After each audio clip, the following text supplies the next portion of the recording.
importantes. ¿Podemos pasar, por favor? El contexto. Bueno, creo que es importante, en primer lugar, hacer una diferencia entre reconocimiento igualitario y ejercicio desigual de la justicia indígena. Todos sabemos que la Constitución boliviana es vista afuera como un avance, pero lo que sabemos también es que en Bolivia el ejercicio de esa igualdad no es precisamente igualitario.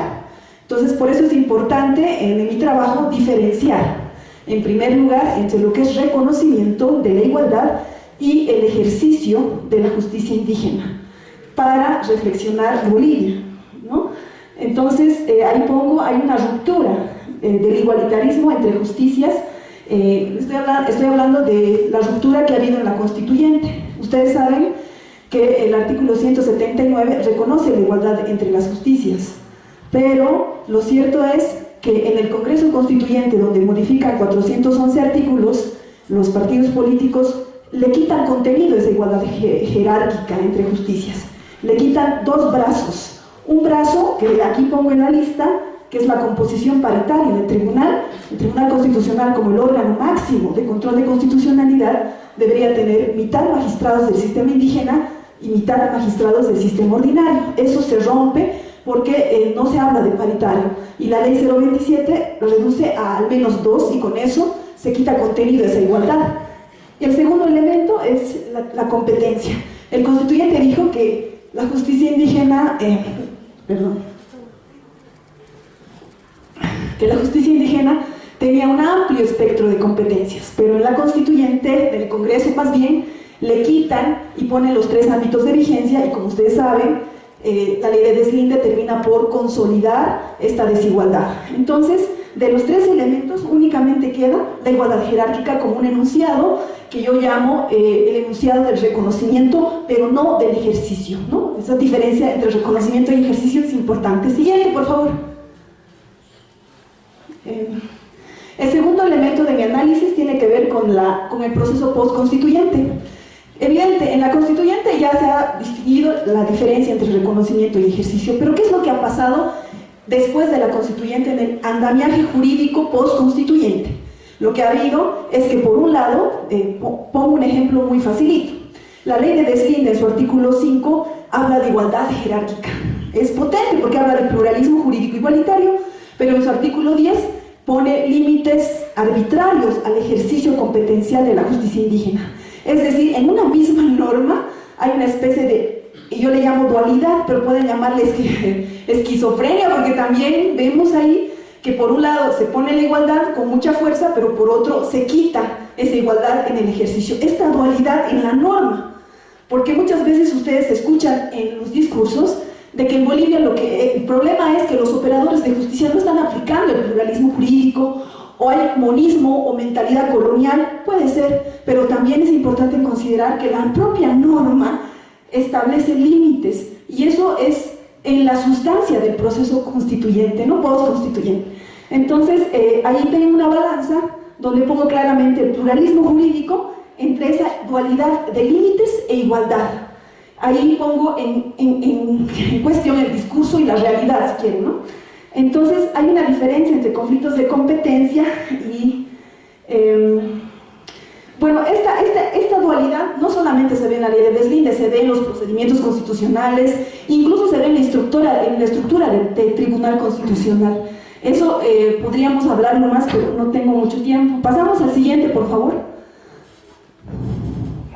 Bien, el tercer elemento de mi análisis tiene que ver con la constitución política del Estado y lo concepto de indígena originario campesino como un nuevo sujeto de reconocimiento.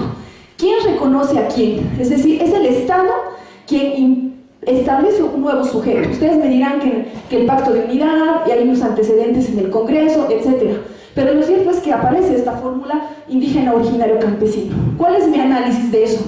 El 52 ya sabemos que ha aparecido el término campesino, sabemos que el indígena ha entrado con fuerza con el convenio 169, pero lo que a mí me preocupa es quién da contenido a este sujeto nuevo que pone la Constitución. Cuando hemos ido a los territorios nos hemos dado cuenta que las autoridades no se reconocen con este término. Incluso hay aquí autores que decían nosotros no somos indígena originario campesinos, nosotros somos o campesinos, o otros dicen aymaras. ¿Qué somos? Entonces también hay una forma de que el Estado plurinacional nuevamente está encajando determinados parámetros de lo que es un sujeto indígena originario campesino.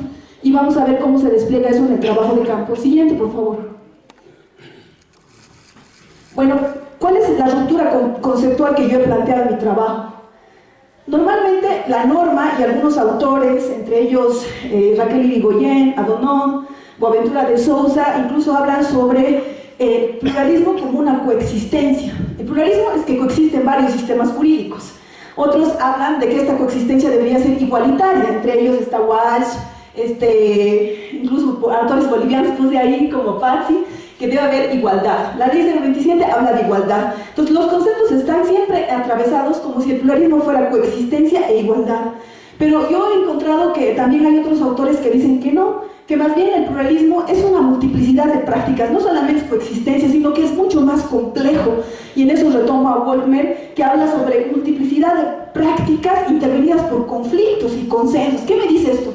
Que el pluralismo no es una relación armónica entre sistemas jurídicos, un diálogo, sino es un campo de batalla, es un campo complejo de muchos encuentros y desencuentros. Entonces, yo rompo un poco el concepto y digo, no es la existencia con sistemas o con el Estado y los sistemas jurídicos, sino es un conjunto de prácticas entre sistemas jurídicos que se disputan el poder jurídico.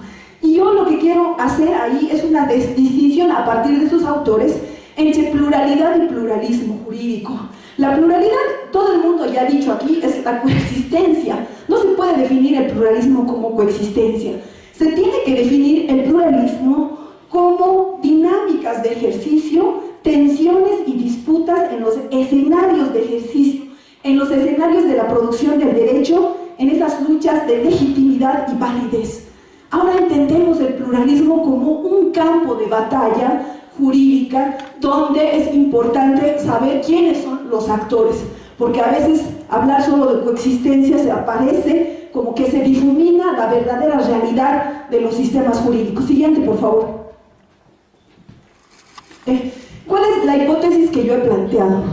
Yo he planteado que existe una dualidad entre lo que supuestamente es bueno, como es la igualdad entre sistemas de justicia indígena, y lo que realmente sucede, que es la limitación a las competencias, se quita poder jurídico a la justicia indígena. Esta dualidad me muestra a mí una manera de explicar también el Estado plurinacional. Cuando vemos los edificios, los ministerios con imágenes indígenas, con banderas como la huipala, yo veo un concepto que se llama ocultamiento, es decir, cómo esta noción de igualdad se vuelve una herramienta para ocultar los propios límites que el Estado a sí mismo, y también oculta esas luchas y esas resistencias que los propios actores durante años han interpelado al Estado. Entonces, yo planteo el ocultamiento como una estrategia analítica para ver qué está debajo de esa dualidad, y también veo que hay dispositivos de ocultamiento, es decir, el sistema no se maneja como antes. Ahora también hay nuevas formas de dominación mucho más sutiles que el ocultamiento nos permite develar. Y por eso yo planteo que los dispositivos de ocultamiento es aquello que oculta lo que es, calla lo que hace, y lo que dice no coincide con lo que hace. No sé si les suena familiar, pero son los límites. Y para mí también al ocultar los límites se oculta lo que hay debajo de esos límites, que es lo propio, que es la posibilidad de una construcción desde la identidad, lo plural realmente en sentido radical. Y esto de lo propio lo tomo del concepto catarista desarrollado por Fernando Untoja, que plantea que lo propio es ese punto de retorno y es ruptura con lo que otros dicen que somos. Es el punto de conflictividad entre la identidad y la alteridad. Pero en base a eso yo pienso que lo propio es una escala de posibilidades por la que se desplaza y conjuga un pensamiento propio con las luchas legales. ¿Qué significa esto? Yo pienso lo propio como eso que hay en los territorios, como esas prácticas, pero conjugadas con las luchas históricas de los pueblos. Finalmente, mi objetivo es identificar los dispositivos de ocultamiento entre esos términos de la dualidad. Siguiente, por favor. Bueno, trabajo de campo, voy a ser muy breve. Hay una ruptura en las prácticas jurídicas de la justicia indígena en el caso de Songo. Como pueden ver, ahí hay dos fotos.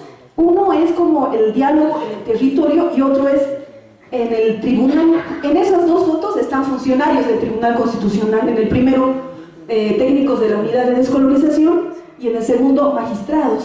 Entonces hay una dualidad de espacios. En un espacio, como pueden ver, hasta hay mesa ritual, pero en otro espacio es en el territorio. Entonces hay todo un proceso, cómo se produce la justicia constitucional en este marco plural. Yo solamente quiero destacar de Songo tres cosas. Nace el caso de Songo para liberar a los detenidos perseguidos en la justicia ordinaria, y lo que se encuentra Songo no es una victoria legal solamente, más bien se encuentran con brechas jurídicas, formalismos legales que ahora todos los pueblos se enfrentan ante el Tribunal Constitucional y la justicia ordinaria.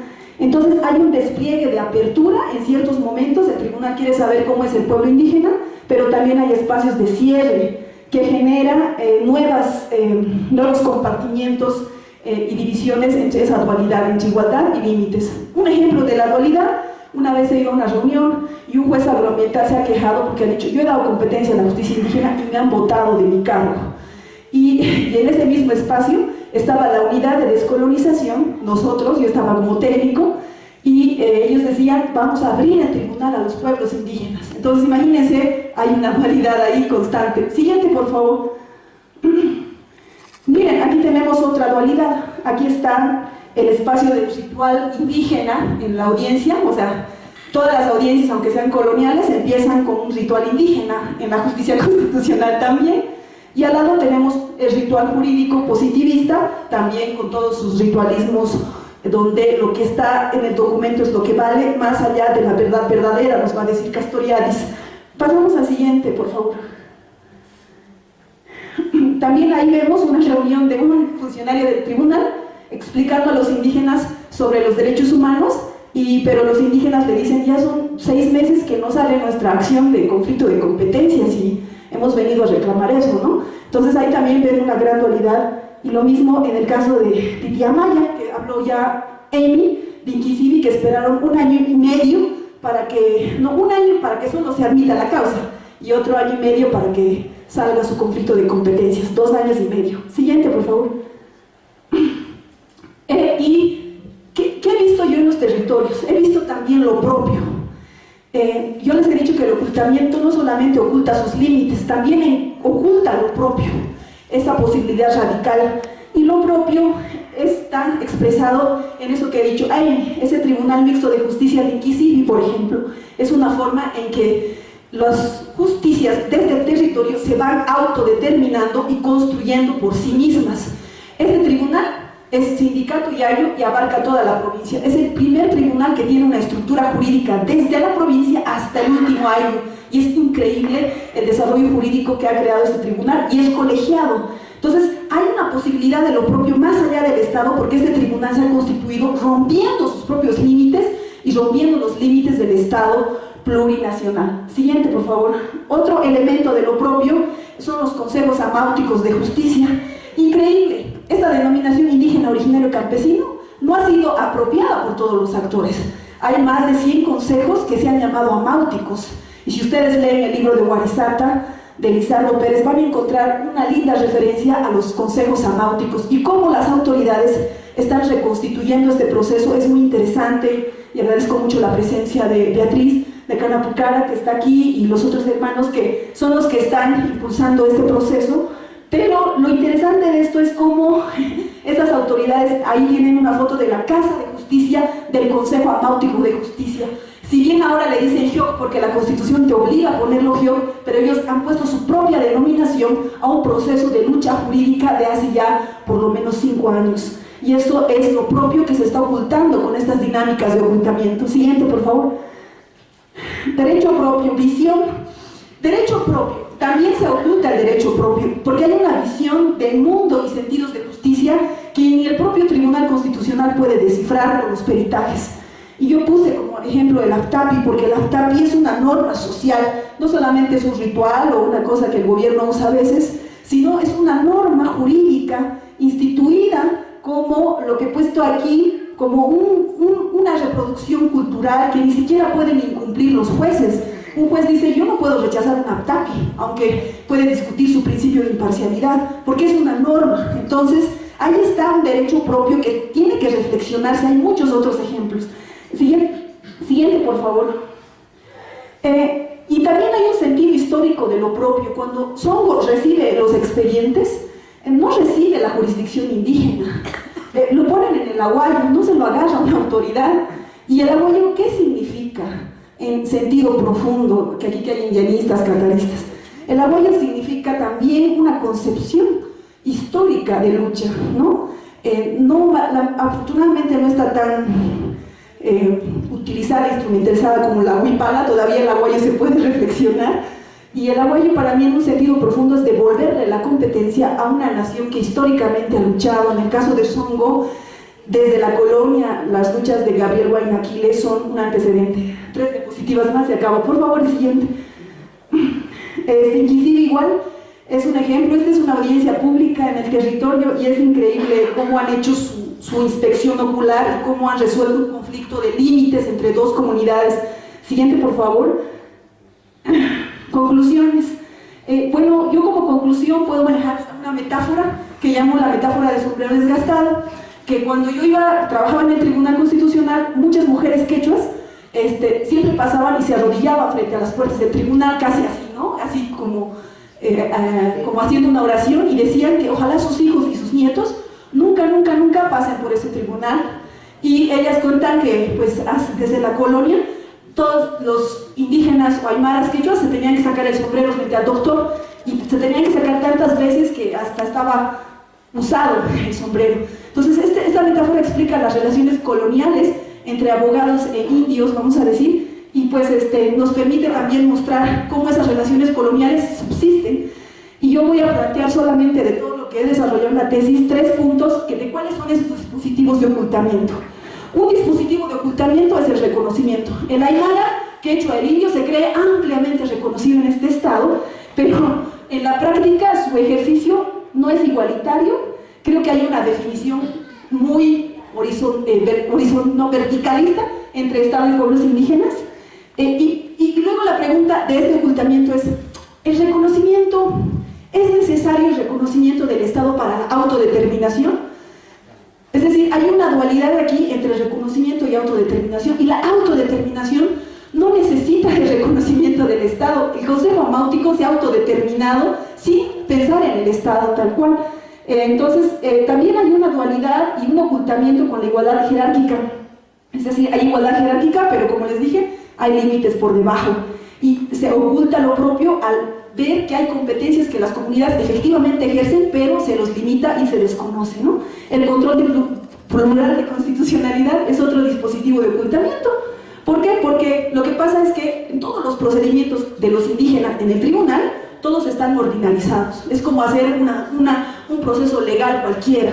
No hay ningún cambio en los procedimientos que digan, a ver, tomaremos en cuenta criterios plurales a los pueblos. Incluso los peritajes están dentro del marco de la ordinarización. Entonces, creo que con eso se anula y se oculta la posibilidad de cambiar las prácticas jurídicas, no de los pueblos indígenas, del propio tribunal y los sistemas ordinarios, y también cambiar los procedimientos constitucionales, y debajo de eso se oculta obviamente la posibilidad de que los pueblos tengan un derecho propio, y ese derecho propio quizá influya de algún modo en otros sistemas. Otro, por favor. Siguiente. Luego concluyo que hay un pluralismo jurídico del ocultamiento. En este sentido, hay un pluralismo que oculta, que cubre. Entonces voy a decir en palabras sencillas, también el pluralismo es colonial, es un potencial colonizador, que podría poner, de ejemplo, ahí está Efre, es un magistrado indígena, tiene su bastón de mando, pero realmente no tiene poder, y lo hemos visto en el tribunal. Entonces, y ahí está el testimonio de Alberto Cusi, dice: aparentemente estamos en tiempos de pluralismo, pero el mismo está más fuerte que nunca y más presente. Siguiente, por favor. Pues yo planteo el desarrollo de lo propio, ¿no? Desde la reflexión indianista catarista, Planteo que debería existir una autodeterminación jurídica y política que debe conjugarse desde lo propio el desarrollo jurídico con las luchas legales y jurídicas, que en lugar de los límites se convierte en lugar de luchas para el despliegue de proyectos históricos, el ejemplo el Aguayo, y tiene que haber una apropiación de lo propio. O sea, no puede ser que la huipala nos sigan robando hasta Tupac Katari. No, tiene que haber una apropiación de lo propio, una devolución del caso de nuestra identidad radical. Siguiente, por favor, para terminar. Reconocimiento de límites del pluralismo jurídico para avanzar hacia lo propio. Es importante reconocer que el pluralismo puede ser una herramienta al interior del cual se antepone límites, dispositivos que no trastocan la desigualdad y el control desde el Estado. Necesitamos del reconocimiento para autodeterminarnos, liberarnos. Existe justicia indígena fuera de una nación y de un pueblo. El pluralismo jurídico del ocultamiento incurre las disputas jurídicas en la gestión de la diversidad, campo de luchas legales para lograr el respeto de la GIOC. El potencial transformador está en lo propio y el pluralismo en sí mismo no es una meta. El pluralismo no es un potencial transformador, el pluralismo es un camino. El potencial transformador está en lo propio, en la identidad. ¿Qué es lo aymara? ¿Qué es el derecho para el aymara? ¿Qué es el derecho para el quechua? Reconocer lo propio implica avanzar a una jurisdicción propia con derecho propio, dejando los parámetros del Estado hacia proyectos históricos, un desarrollo jurídico y pluralismo, lo propio de lo plural, autodeterminado. Siguiente, finalmente, una más. Por favor. Gracias. Bueno, solamente quería notar, se decía que en Bolivia no es un Estado-nación, tampoco es un Estado-nación, en Bolivia todavía existen naciones sin Estado. Gracias. La intervención de la abogada María Bianca Copa. Vamos rápidamente a unas cuantas preguntas para cerrar, por favor. Uno ahí. ¿Qué más? Mi pregunta es muy breve.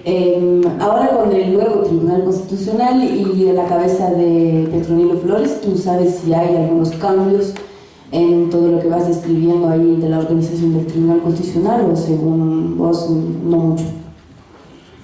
¿Más alguna?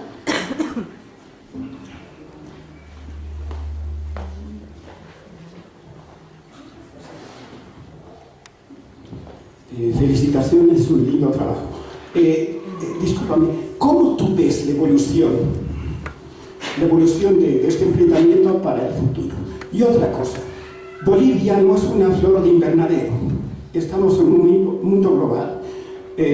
Tú te has enfrascado sobre todo en Bolivia, pero ¿qué pasa cuando Bolivia está inserta en un sistema de relaciones internacionales? ¿En qué queda nuestra justicia en ese caso? Gracias. ¿Más alguna?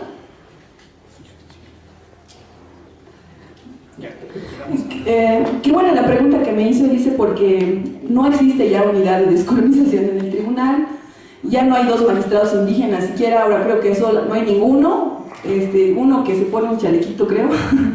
Y realmente el Tribunal Constitucional ha retrocedido mucho en la jurisprudencia con relación a la etapa del 2012 al 2014, que dicho sea de paso, una de las cosas que ha perdido el tribunal a raíz de los juicios de responsabilidad contra los magistrados ha sido esta mirada quizá interesante de temas de justicia, de temas de avance de los derechos colectivos, y es muy grave lo que está pasando, porque no solamente se ha destruido la independencia del tribunal, sino también se ha retrocedido en el carácter de profundizar los elementos de la pluralidad.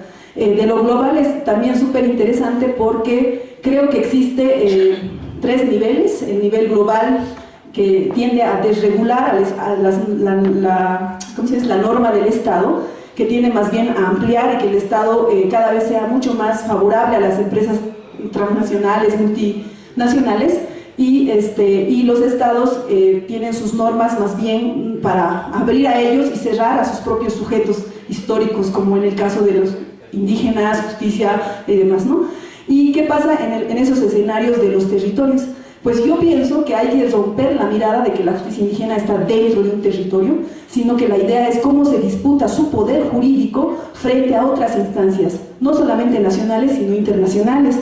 Ahorita la Nación Caracara está elaborando una demanda internacional por la vulneración de los derechos del Estado boliviano por fraccionar su territorio originario. Entonces imagínense, creo que los actores tienen una visión global de los derechos humanos y manejan mucho mejor que un abogado. Ahí están los bloques de constitucionalidad, se lo manejan aquí, y creo que más bien tienen una perspectiva internacional de defender sus derechos colectivos, y en eso creo que es muy interesante. Gracias por su atención.